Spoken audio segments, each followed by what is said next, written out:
биздин ашканаларга өтө чоң таасир берди. Себеби самсаларга, шашлыктарга дагы кошулду 10 сомдон, 5 сомдон, 15 сомдон. Азыр эттин баасы 450 болуп калды. Эми биз алганга деле кыйын, ашканалар жабып койду, пайда көрбөй. Эттин баасы көтөрүлдү. Этти көтөрүлдү десең, чөп көтөрүлдү. Дыйкандарга деле кыйын болду. Эми эл экен кирип атат. Бирок кыйын эле сода паста ылдыйлады.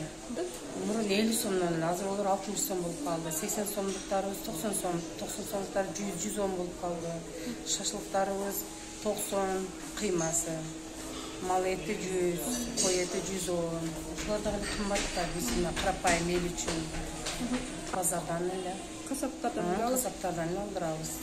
Алабыз. Басы канча берет ошондо сиздерге? 450 ошо менен баат 450 анан сөөк кошпой алсаң, ал кымбат 550ден берет. Ошондой. Сайра. Soda paçaz, bizim ne adamların asya kola bol yaptı. Şimdi ne yaptı? Oyana yaptı, oyana. Göçteniz kötürüldü. Kötürüldü. Somsa, 70 som, 80 som oldu. Şahidi ya, 70 som, 80 somdan oldu. 10 somdan koşuldunuz. Özün negisi elde akçayın yoktu. Akçayın yok da, odanların yok oldu. Yok da, şu an şu oda. Sıvaydı. Yok, dönüyorlar. 450 som var. Köy oldu bu. Odamlar şu Alay. Klientlarga tomoqlar yoqib atadi. Biroq etning bahosi qimmatlaganiga bizda qo'shamiz-da. 10 so'm, 5 so'm et. Har bir meni etga qo'shsak qimmat deb atasiz. Nima qilamiz? Biz ham qassobdan et sotib olamiz. Bahosi qimmat.